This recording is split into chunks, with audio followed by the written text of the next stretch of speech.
Hello out there, welcome to another edition of AFCOn Digest on Citi TV, proudly sponsored by Total. We are looking at the entire continent, 16 countries currently playing in the 31st edition of the Africa Cup of Nations. First round of games, of course, we'll look at the highs and lows. Ghana played against the Cranes of Uganda.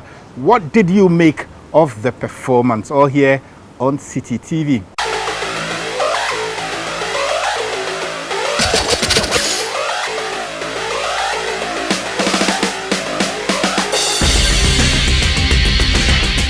So welcome back here on Citi TV. AFCON Digest is the name of the program. Now, there are few men in Ghana that have been able to cover the Africa Cup of Nations extensively, like my guest for today, Yaw Ampofo Ankrah, a seasoned journalist. Yaw, you're welcome. Thank you very much. Happy New Year. Happy New Year to you, my brother. It's nice to have you. It's good to be here. I thought you would be in Gabon.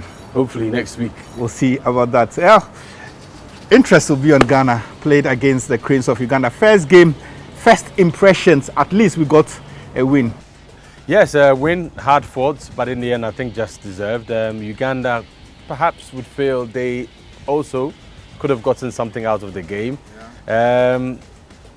The final third, it was the final decision making and opportunities that came their way let them down. Otherwise, Ghana could have found themselves in trouble. But I think overall the Black Stars deserve that, the 3 points. And it's a good sign. Normally the Black Stars don't start tournaments with a win, draw or lose. So if it's 3 points first match, and the likelihood that the Black Stars would improve as they normally do in tournaments, it means that they will get better, hopefully in the next game. And they could actually be qualifying to the next round with a second win, at the weekend. Well, I want to pin you because you've been close to the Black Stars. You've seen them play in almost everywhere, at the World Cup, the Africa Cup of Nations and all that.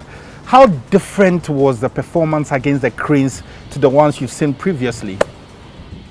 Well, that's quite a good question. I mean, if you look at just a quick comparison with the last AFCON, our opening match against Senegal, it was a balanced game, but I think towards the end, the Senegalese physical, play, and I would have thought stamina at the end, got them through. They won in the end 2-1, they equalized and took the lead and won that game eventually. This one against Uganda was quite different. Again, the Ugandans very physical, but lacking that experience that you really need at the tournament level. Very good side in qualifying. Even at the World Cup qualifiers, they've been very stubborn. But this is a tournament, and the tournament is different. Your approach is quite different, and I suspect that Ghana was just ready and psychologically more prepared than the Ugandans. That is what made the difference.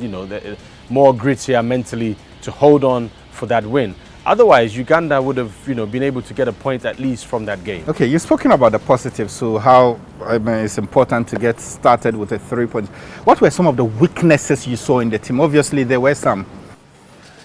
Quite a few, but like I said, it's an opening game, and I think all the teams... It still means we can point out this place was a bit weak. All the teams have not given sterling performances, but it is obvious that in attack, Jordan Ayew, not to pinpoint him alone, but decision-making and maybe his 100% concentration seems to be questionable. His potential is not in doubt.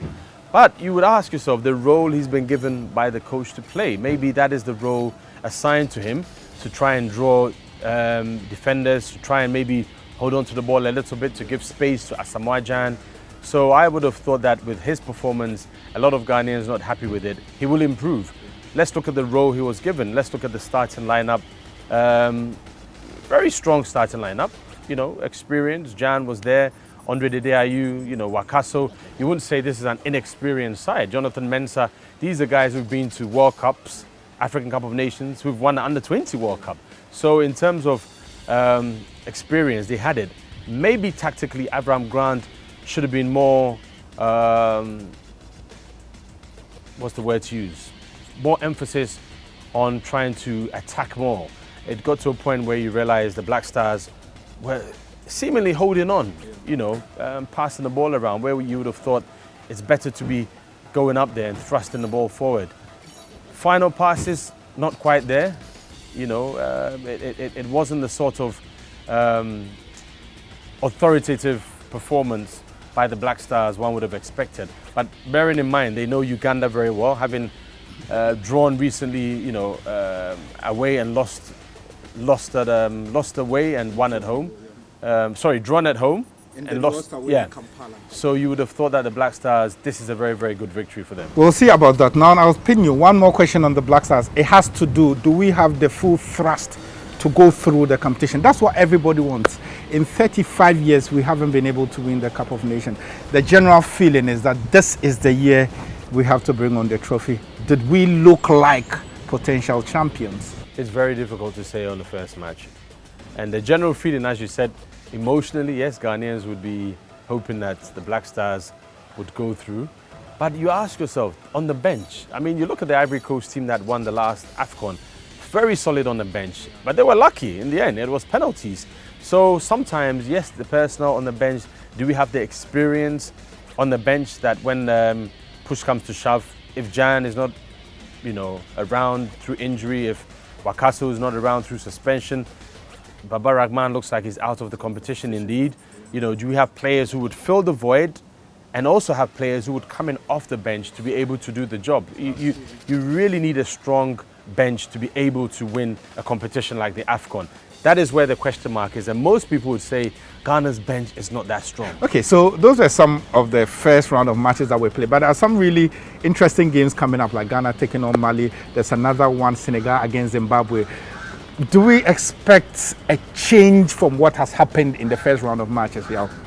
Well, for Ghana's sake, perhaps not, but for the rest, yes. For the excitement of the competition, I think the Black Stars could find themselves qualifying to the next round of the competition with a win against Mali on Saturday.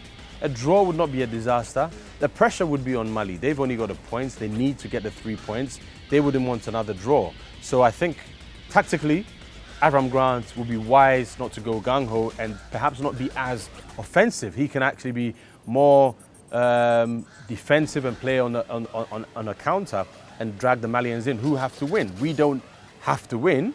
We need to win, but we don't have to win at all costs. Mali, on the other hand, would have to do that. Senegal, again, could also be through, but they've got to be wary of the Warriors, who have shown that they do have the tenacity. They will run, they will bully you, and they're not afraid to, have a game. So they've got to be cautious. Senegal is not by any means, certain of winning. That's right. The Ivorians likewise would want to bounce back. Togo would feel that having a good performance, a win, would put them in good stead. Nobody's really convinced about, even Gabon, the host nation, could be out. They must beat Cameroon or hope for, what would they hope for? They would hope to beat Cameroon and then hope that, the other matches would be irrelevant as long as they win. They would have 5 points, isn't it? Yes.